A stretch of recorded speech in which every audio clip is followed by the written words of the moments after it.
که په امریکا کې هغوی د شپږ روټ په نامه باندې یو مشهوره سړک لري او یا که بیا په اروپا کې د رومیانو لخوا جوړ شوی بیا آپیا سړک مشهوره دی یا تاریخي دی، نو په جنوبي اسیا کې بیا له سلګونو کلونو راهیسې دغه سړک مشهوره دی چې په 4 هیوادونو کې تیر شوی دی.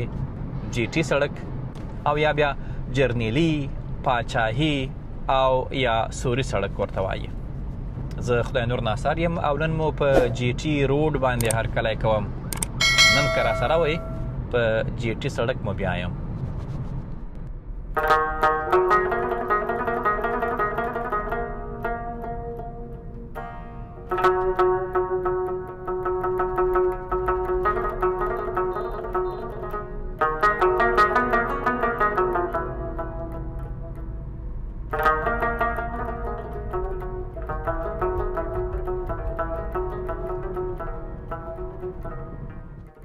دغه لار چې شاوخوا 2.5 کاله پخوانۍ ده، د ځینو تاریخ پوهانو په وینا بنسټ یې د موریا سترواکۍ په دوره کې ایښودل شوی و. په هغه وخت کې دا لاره د اتراپات مطلب شمال ته تلونکې لاره بلل کېده چې د سوداګرۍ او تګ راتګ لپاره یوه مهمه لار وه او د جنوبي اسیا ختیځې سیمې یې له لویدیځو سیمو سره نښلولې.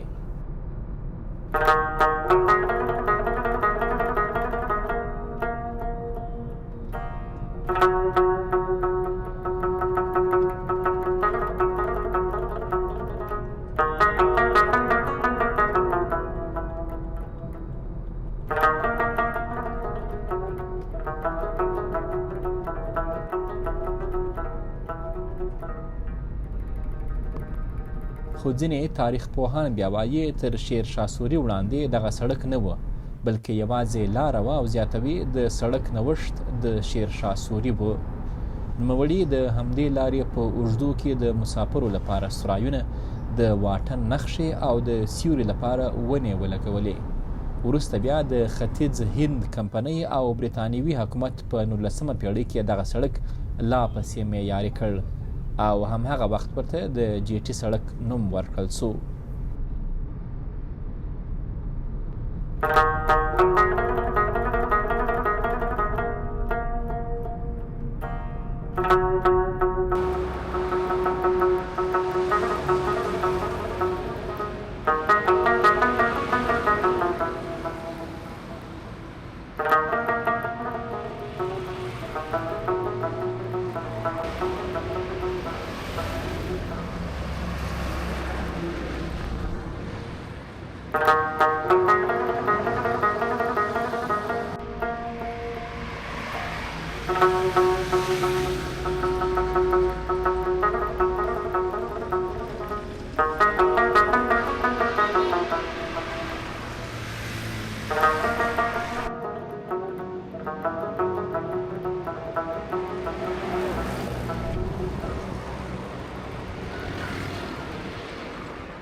په دې سړک یوازې مسافرو او سوداګرو تګ راتګ نه دی کړی، بلکې امپراتوریو پرې سفرونه کړي دي. یرغلګرو همدا لاره کارولې او پوځونه پرې تللي راغلي دي.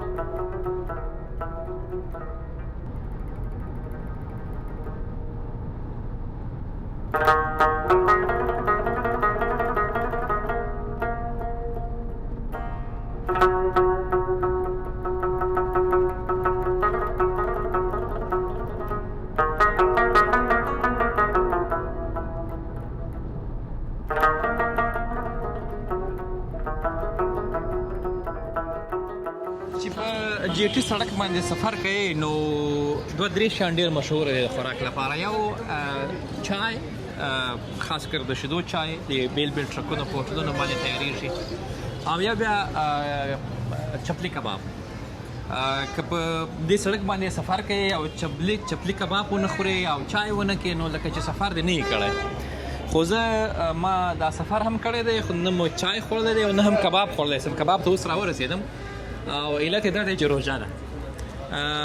دا یو کبابي ماما را سره دی چې کباب تیاروي او روژه ماتي ته لا اوس 2-3 ساعته سته دوی تیاری شروع کړې ده. که څه هم هغسې ګڼه ګوڼه نشته لکه پخوا چې به په عامو ورځو کې، خو د روژه ماتي لپاره یو څه تیار کړي دي. د کبابي ماما سره به خبرې وکړو. زه به اول درته دا مایک ولګوم ماما. اول که د خپل نوم راته واخې، نوم دې څه دی؟ بسم الله الرحمن الرحیم. دا چې د حاجي جانس خان ماما هوټل دی او چې د جاګیري د ټولو نه زوړ هوټل دی او هم مشهور په کبابو کې دی. ښه جی. او زمون ندیم دی جی او دا تقریبا 1977 نه دا دکان دی دلته کې. له 1970 مطلب دا وخت یې 50 نه زیات کلونه شي. 50 سال شو چې دا دکان دلته کې دی. صحیح ده. نو حاجي صاحب خو فات شوی دی چې هغې زامن هم هغې فیلډ نیولی دی او معیار هم ماشاءالله هغې برقرار ساتلی دی، ځکه چې دی نو په دغه وجه باندې د حاجي جانس خان هوټل چې دی نو دا چپلی کباب په جهانګیري کې ډېر مشهور. صحیح ده. اول خدای راته ووایه چې چپلی کباب د چپلی ولې ورته وایي؟ دا چپلی کباب ته چې دا شیف داسې وي، شیف داسې وي په دغه وجه دی باندې چپلی کباب پرېښودل شوی دی. او جوړیږي څنګه؟ ستاسو طریقه څنګه ده؟ په دې کې څه کارېږي؟ دې کې فرسټ اف چې دې کې کیمه وي خپله چې دی نو موږ خپله حلاله کوو، هغې نه بیا کیمه وباسو. کیمه چې دی نو بیا چې دی نو هغه تیارېږي، هغې دپاره پیازو کې مګله کېږي. دی نو بیا مختلف ډول مسالې وي دی کې چې فردن زه فعلا نشم ویلی. او ته د دې وجې هم پوره طریقه نه راشئ دغه وایي چې څوک یې را زده نه کړي دا طریقه؟ دا څه خبر بالکل نه ده جي.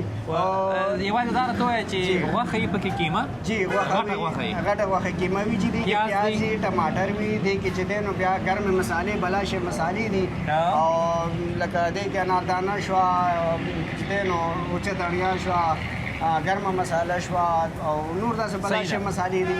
یو زه چې اکثر ګورم دا غوړي چې تاسو استعمالوئ دا څنګه غوړي او دا آیا د څو ورځو لپاره استعمالیږي؟ دا جي تقریبا کار ډېر نو دا په ورځ کې 2 ځله دا موږ چینج کوو.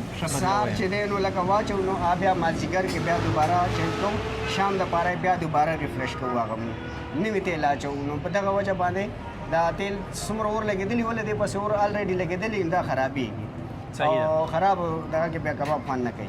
او خپله د کړایي په هکله که راته ووایاست دا چېرته جوړېږي؟ له کومې خوا مو راوړي دي؟ دا جي مردان گنج بازار کې دا په طول حساب باندې هلته میلاویږي، په مردان کې میلاویږي چې دا چې په مردان کې میلاویږي، پېښور کې میلاویږي، راولپنډۍ کې میلاویږي. د یوه کړایي څومره وخت وهي؟ یاره دا تقریبا ډېر ټایم واړی جي، ډېر ټایم واړی. کار پورې خبره یې تقریبا هم خو داسې 2-3 کاله پس دا بدل کړو، لکه نوی راواخلو، دا اوس موږ نوی راوستی دی. دلته بیا د کابل او اباسین سیندونه سره یو ځای کېږي. خړې اوبه د کابل سیند دي چې د افغانستان له غرنیو سیمو څخه راځي او له ځان سره خټه او شګه راوړي.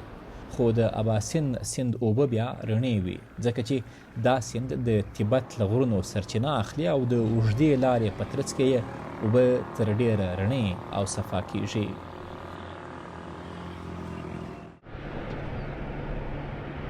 د اټک تاریخي پل، دغه پل د اباسین سیند پر سر د تګ راتګ یو مهم تاریخي ځای دی چې په پخوا زمانو کې به دلته یوازې د کشتۍ او لنډمهاله لارې موجودې وي. د مغولو واکمن اکبر باچا د واکمنۍ مهال په 14مه پیړۍ کې د اټک لرغونې کلا جوړه شوه، خو هغه وخت هم منظم او دایمي پل لا نه و جوړ شوی.